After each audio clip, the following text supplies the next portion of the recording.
She was alone. Not the kind of alone that means nobody is in the building. The other kind, the kind that lives inside a full room.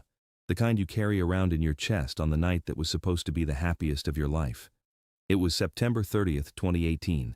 Hailey Baldwin had just become Hailey Bieber. The courthouse papers were signed, the rings were on, the cameras had flashed outside the New York City courthouse and captured the image the world would spend years arguing about. Two young people, neither of them looking entirely like they understood the weight of what they had just done, stepping into a future that nobody outside that courthouse had been prepared for. The photographs went everywhere. Instagram, Twitter, the celebrity gossip sites that had spent the previous 6 months tracking every rumor about their relationship. Everyone had an opinion. Everyone knew what this meant. Everyone, it seemed, except the two people in the photographs.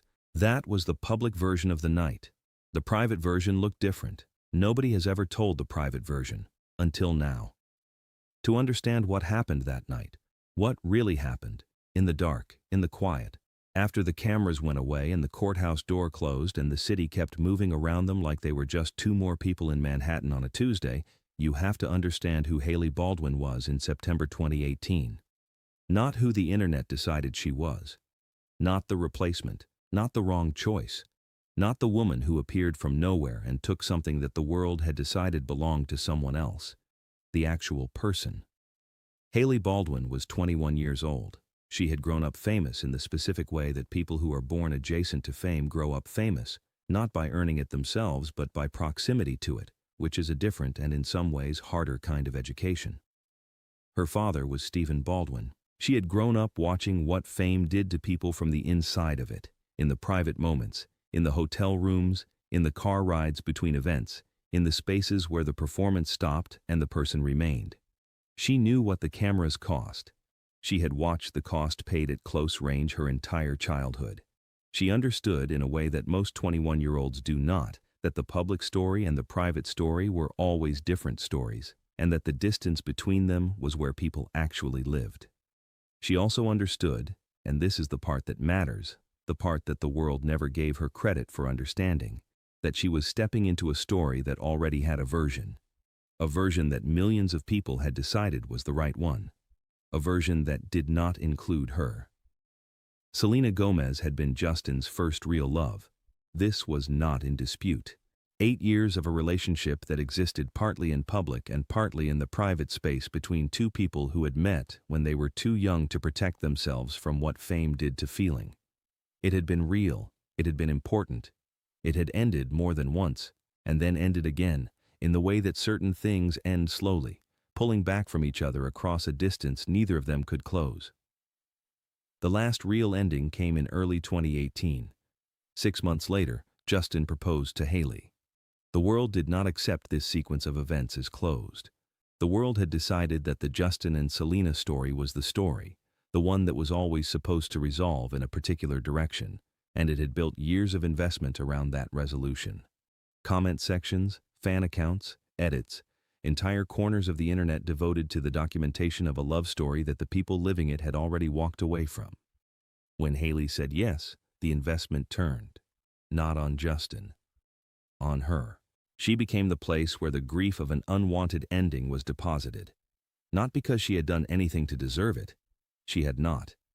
Not because she had inserted herself into something she wasn't part of. She hadn't. She had simply said yes to a man who asked her, at a moment when he was trying to become something different, and she was one of the people who believed he could. The world called her a mistake. She walked into the courthouse on September 30th, knowing the world called her a mistake. She was 21 years old. She said yes anyway. That choice, made with open eyes, in full knowledge of the noise that would follow, was the first version of the decision she would make again that night in the chair. The pattern was established before the ceremony. She had looked at the full cost, including the parts that had nothing to do with who she and Justin actually were to each other and everything to do with the story the world had decided they were supposed to be, and she had decided the cost was worth it. What she could not have fully anticipated was what the first night would feel like. Justin was not with her. This is the detail that has never been properly explained. The courthouse ceremony was real. The rings were real. But the night itself, the wedding night, the first night of a marriage that the world had an entire opinion about, Justin was not with her in the way that a husband is supposed to be with a wife on the night they become a husband and wife. He was in a different place. Not a different city. Not a different country. A different place in himself. The kind of place that doesn't show in photographs and doesn't explain itself in statements. The kind of place that the people who love you learn to recognize from the outside. In the quality of the silence, in the particular weight of the air in the room, in the way someone looks at their hands when they don't know what to do with them. Justin Bieber in September 2018 was a man who was trying to rebuild something that had been broken for years, the years of the spiral, the arrests, the tabloids, the world's decision that he was a cautionary tale. Those years had left damage that didn't disappear when the headlines moved on. Damage that lived in the body, in the habits, in the specific ways a person learns to survive when the world has decided it owns them, and there is no one to tell you that you are more than what it has decided. The damage was specific, not abstract, not metaphorical. The specific damage of a person who had been made famous at 12 years old, before he had a self to be famous with, and who had spent the years between 12 and 24 trying to figure out who he was inside the machine that had been built around him. The machine did not care who he was. The machine needed him to perform, to show up, to smile, to give the audience what the audience had decided it owned. Every time he failed to perform, every arrest, every outburst, every moment when the person underneath the performance leaked through in ways the machine had not sanctioned, the machine turned it into content. His pain was content. His breakdowns were content. His attempts to change were content. He could not make a private mistake. He could not have a private struggle. The very act of being broken in the specific way that fame breaks certain people was itself something the world watched and documented and discussed. He had found his way out of it, slowly, imperfectly. He had found faith, which was real. He had found therapy, which helped. He had found in Hailey someone who looked at the damage without flinching and did not require him to perform recovery for her the way the world required him to perform everything else. But finding a direction is not the same as arriving. And in September 2018, he was moving in the right direction and he had not arrived. The night of September 30th, he was struggling with the specific thing he had been struggling with for years. The gap between who he was trying to become and who he still sometimes was when the pressure got too large and the old patterns were right there, familiar and available, the way old patterns always are. He was not present that night in the way a husband is present on a wedding night. He could not be. He was fighting something in the way he always fought things, alone, internally, without language for it, without the ability to say clearly what was happening because saying it clearly would require a kind of self-knowledge he was still building. And Hailey, who understood more than he had told her and possibly more than he understood himself, was in the chair by the window. She was sitting in a hotel room in Manhattan. A nice room. It was always a nice room. That was the thing about the life they were building that made the difficulty invisible to everyone outside it. The rooms were beautiful. The sheets were expensive. The city lights came through floor-to-ceiling windows and made everything look like a photograph. And in the beautiful rooms with the expensive sheets and the city light coming through the windows, the most difficult things happened in private, without anyone to witness them or name them or tell them that what was happening was real. She was sitting in a chair by the window. The lights of New York City were spread out below her. Somewhere in that city, people were celebrating their engagements and their anniversaries and their ordinary Friday nights, completely unaware that in a hotel room above them, a 21-year-old woman was alone on her wedding night trying to figure out what she had stepped into and whether she had what it took to stay. Her phone was in her hand. She had been staring at it for a long time. There is a post that doesn't exist anymore. A draft that was written and not sent or composed in the Notes app and closed or typed out and deleted before the send button was pressed. Nobody knows the specific form it took. What is known, what is documented in the public record, if you look at the timeline carefully, if you put the dates next to each other and pay attention to what is there and what is not there, is this. In the days around September 30th, 2018, Hailey Baldwin's social media went quiet. Not the quiet of someone who is busy. The specific quiet of someone who has something to say and has decided not to say it. No celebration, no ring photograph, which in 2018 was the first thing every newly married 21-year-old with a following posted. No courthouse step photograph, though the paparazzi had already released their versions. No caption, no acknowledgement, just silence, on Instagram, on Twitter, everywhere. The engagement announcement came 17 days later, October 18th, a photograph, a caption that was warm and public and ready for the world, the official version. But the 17 days between the courthouse and the announcement were blank. A gap in the public record that nobody filled in and nobody explained, and nobody, not a single journalist or fan account or celebrity reporter, thought to ask about directly. Those 17 days belonged to Hailey. They were the days she spent inside the decision she had made in the chair by the window, processing it, living it, finding out day by day what it actually cost to have made that choice and to keep making it. She never posted about them. She never will. She had made her decision in the chair by the window. September 30th, 2018, the lights of New York below her, the city going about its business completely unaware that in a room above it, a 21-year-old woman was figuring out the specific shape of who she was going to be. The decision was not dramatic. The dramatic version would have her weeping at the window or calling someone or pacing the floor. The actual version was quieter than any of that. It was a woman in a chair, in a silent room, looking at a lit city, letting the weight of the night settle into her body until it found its shape. She had made the decision that she would stay, not because it was easy. Nothing about it was easy. Not because she didn't understand the cost. She understood the cost with the specific clarity of a person who has grown up watching what happens when people don't pay it. Not because the night was what she had imagined a wedding night would look like. It was not. She stayed because she looked at the man she had married and she saw something that the world, in all its noise about who he was supposed to be with and what she had taken and whether she deserved to be there, had completely missed. She saw someone who needed her. Not in the romantic sense, not in the sense of songs and grand gestures and the public declarations that would come years later on a Coachella stage. In the specific, unglamorous daily sense. The sense that means showing up in the dark when the dark is very dark. The sense that means sitting in a chair on the night that was supposed to be the happiest of your life and deciding, quietly, without audience, that you are not going to walk out. She didn't walk out. She stayed in the chair. She put her phone down. She looked at the city. And she made the kind of decision that nobody photographs and nobody reports and nobody knows about. The kind that happens in the silence after the cameras go away, and what's left is just the person and the choice. The months that followed were the months nobody saw. This is the part of the story that gets erased by the public version, the version where everyone knows about the ring and the courthouse and the Instagram announcement that came 17 days later, the version that becomes the official record. The official record does not include what happened in between. It does not include the ordinary mornings and the difficult evenings and the specific texture of what it looks like to build something real with someone who is still figuring out how to be real. Hailey showed up for those mornings. She showed up when the faith was working, and she showed up when the faith was not enough. She showed up when the therapy was helping, and she showed up for the sessions and the conversations and the long drives home after the sessions when sometimes nothing needed to be said because the saying had already been done. She showed up for the version of Justin that the audience would never see. Not the comeback narrative, not the faith journey, not the grateful husband saying beautiful things on Instagram. The version before the narrative, the person inside it. She did not document the showing up. She did not caption it. She simply did it, day after day, in the private hours that have no audience and no record and no validation from the outside world. In early 2019, they had the larger ceremony. The wedding that the world recognized as the wedding, with the white dress and the venue and the photographs that circulated everywhere. The one that became the image of their marriage in the public imagination. The one that looked like the beginning.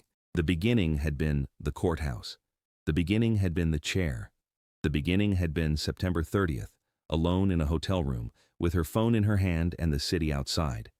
By the time the cameras came out for the 2019 ceremony, she had already been married for 5 months. She had already been doing the work that nobody was going to photograph. She already knew what the marriage actually cost, and she had already decided it was worth it, and she showed up in the white dress knowing the full size of what she was walking into. That knowledge lived behind her eyes in every photograph from that day. If you look closely enough, if you know what you're looking for. She was not showing up for the ceremony. She had already been showing up for months. The ceremony was just the day the world got to see. Justin found out about that night years later. Not the version where he was absent. He knew about that. He had lived it. He had carried the weight of it in ways that surfaced across the years that followed. In interviews where he said things that were slightly too grateful to be ordinary. In Instagram captions that had a quality of specificity that suggested he was thanking her for something the public could not fully see in the particular way he looked at her in public photographs. Not the way a person looks at a trophy or a symbol, but the way a person looks at someone who has done something for them that they are not sure they deserved. He knew he had been absent that night. He did not know what she had done in the absence. He found out about the chair, about the window, about the phone in her hand that had been put down. He found out the way you find out about the things your partner did alone, in the dark, before you were ready to know, not from them directly, not in a single revelation that changes everything at once, but in pieces, over time, in the spaces between other conversations, in the details that surface when two people have been honest with each other long enough that the old things start coming through. A detail here, a pause there, the way she sometimes looked at him when she thought he wasn't watching. The way she occasionally said something that made him stop and understand for the first time the full shape of something he had only partially seen before. He never asked her directly. He could have. There were moments when the question was almost in the air between them. Moments when he understood that he was on the edge of knowing something, and he could reach for it or let it settle on its own. He let it settle. She never told him directly. She could have. She had thought about it, probably. The way you think about telling someone something that cost you, the way the telling would complete something, the way being known in the full size of what you did has its own kind of relief. She had the words, she kept them. They arrived at the same knowledge from different directions, and they held it between them without making it explicit. He never asked, she never offered, and his silence when he understood, when the pieces had assembled themselves into something he could finally see clearly, was the most complete thing he had ever said about her. Because Justin Bieber was not silent about things. He was, in fact, one of the most publicly vocal people of his generation. He had put almost everything on the record. His faith, his struggles, his breakdowns and recoveries, his gratitude and his fear and the specific texture of the years when he had been at his lowest. He had given the world access to more of his interior life than almost any other person at his level of fame. The one thing he did not give the world, the one thing he kept off every record, out of every interview, away from every camera, was the specific size of what Hailey had done for him, what she had paid, what she had given alone in a hotel room in Manhattan while the city went about its business outside the window and the rings were new on her finger and nobody was watching. He protected that. He protected it the way she had protected the night itself, quietly, without announcement, without asking for credit for the protecting. He did not describe the cost she had paid. He did not name what September 30th had asked of her. He did not give the world the details it was hungry for about what those early months had required. Instead, he showed up on stages and said her name. He posted about her in the particular way that suggested the gratitude was larger than it appeared. He reached for her in the public photographs with the specific quality of someone who has decided, quietly and permanently, that this person is the center of the thing. And he kept his mouth shut about the chair. That was how he honored her. That was how he loved her back. Because the world had already decided who Hailey was. The world had a story and the story did not include the chair. The world had decided she was the wrong choice, and that narrative ran daily for years. In the comment sections and the comparison edits, and the fabricated screenshots and the constant verdict of people who had decided they understood the situation better than the people living it. She absorbed it. She absorbed it the way you absorb things that you cannot change, not by becoming numb to them, but by deciding, daily, that they do not reach the core. That the comment sections and the comparison edits and the fabricated screenshots and the people who had decided she was a mistake occupy one layer of the world and that the layer she cares about is different, deeper, less accessible to people whose investment in her story is not matched by any actual knowledge of it. She went to therapy. She went to the gym. She built Rhode, a skincare company that has become, in the years since she was written off as a footnote in someone else's love story, one of the most successful celebrity beauty ventures of its generation. She built it because she was serious and because she had something to prove, not to the internet, but to herself. She built it in the time between being dismissed and being seen. She raised her son, Jack, born in 2024, who arrived into the world as a continuation of the choice she had made in the chair by the window years before. Who did not know, when he wrapped his fingers around hers for the first time, that his mother had made a decision in the dark, before he existed, that made his existence possible. She showed up for Justin through the Ramsay Hunt syndrome. The months of facial exercises and uncertainty. The year he was afraid to smile because he didn't know if the smile would work. She was there for those mornings. She told him what she saw, honestly. Without manufacturing optimism, he would not have believed. She sat with the uncertainty because uncertainty was what there was to sit with. She showed up when he posted that he felt unworthy. The post that landed weeks before Coachella 2026, in the middle of the biggest comeback of his career, when the world was watching and the stage was waiting and something inside him looked at all of it and said, "I don't deserve this." She did not issue a statement. She did not perform support for a watching audience. She absorbed that too, the specific weight of loving someone who cannot always receive the love without questioning whether they have earned it. She showed up at Coachella. She danced in the empty field during sound check, with Jack against her chest and the enormous stage behind her and nobody around, just the music and the desert and the two of them alone in a space that would fill with strangers in a few hours. She danced because the music was playing and because there was nothing left to do about the night except be present for it. And then, in the middle of the show, she gave her spot on the stage to Billie Eilish. Her spot. The one less lonely girl moment that had her name on the set list.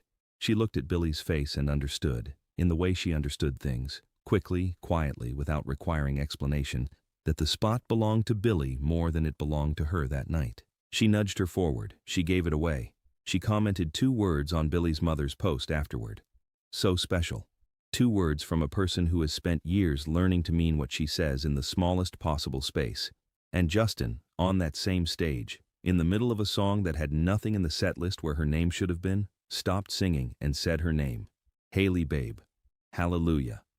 The world saw the gesture.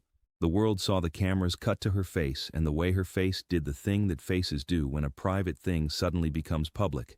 When the name you know best lands in the largest possible room. The world did not see September 30th. The world did not see the chair. The world did not know that the name being said in the desert had already been decided in silence, in a hotel room in Manhattan, on the night she made the choice that made all of this possible. And Justin kept it that way. He kept September 30th. He kept the chair. He honored it the only way he knew how. By showing up on a stage in the California desert years later and saying her name out loud in front of the whole world, which was the public version of the private thing he had known for years but had never given away. He said her name instead of saying what he knew. That was enough. That has always been enough. Years later, Hailey was asked about the early months, about whether it had been hard. She paused for a long time. "There were moments," she said, "where I had to decide who I was going to be in this. What kind of person I was going to be." The journalist waited. Hailey looked out the window. "I decided," she said. That was all. The journalist tried again. "Decided what?" Hailey smiled. The specific smile of someone who has kept something private for a long time and has no intention of stopping now. "I decided who I was going to be," she said. And that was the end of that. Because the chair was hers, and she was not going to give it to an interview. Justin Bieber cried when he found out. Not in public, not in a post, in private, in a room, in the specific way that a person cries when they finally understand something that has been true all along, but that they only now have the language for. He understood it the way you understand something that arrives not as a revelation, but as a recognition, not, "I didn't know this, I knew this, and now I understand the full size of what I knew." She had not stayed because she didn't know the cost. She had looked directly at the cost, the absent husband on the wedding night, the world calling her the wrong choice, the months ahead that were going to ask more than they would give, and she had paid it anyway. Not because she didn't have other options. She had other options. She was 21 and beautiful and capable, and her options were real. She chose this one. On the night that was supposed to be the happiest of her life, she sat alone in a chair by a window and chose him. Not the version of him the world saw, not the cautionary tale version or the comeback narrative version, or the grateful husband with the beautiful Instagram captions version. The version only she could see, the broken and rebuilding and genuinely trying and sometimes failing version, the version that was, underneath all the performances and all the damage and all the years of the machine making content out of his pain, the actual person. The one who wanted to become something different and needed someone to believe he could before he fully believed it himself. She believed it. On September 30th, 2018, alone in a chair, she believed it. And she stayed. He found out about the chair the way the most important things surface in long marriages, not in a single conversation but in the accumulation of moments, the details that drift up from the bottom over years of honesty, the way Hailey sometimes looked at him when the subject of those early months came close in conversation. The way she occasionally said something that had a specific weight to it that he had not fully understood until one day he did. He never asked directly. She never offered directly. They arrived at the same knowledge from opposite directions and held it between them without naming it, the way two people hold something precious, carefully, without drawing attention to it, aware that the naming might diminish it. When he understood the full size of it, when the chair was clear to him, the window, the phone put down, the decision made alone in the dark, he went quiet in the specific way he went quiet when something was too large for the performance. He did not post about it. He did not turn it into content. He carried it privately, the way she had carried the night itself privately. He honored it the way you honor the things that belong to someone else, by not claiming them, by not turning them into your story, by keeping them in the place they actually live, which is in her, not in his narrative about her. And on a stage in the desert years later, he said her name. Hailey Babe. Hallelujah. Which is the word you say when language runs out. When the thing you are trying to say is too large for the specific words available and all that's left is the sound of it. He said hallelujah. He meant, I know about the chair. I know about September 30th. I know what it cost and what you paid and where you paid it and that nobody was watching. I know.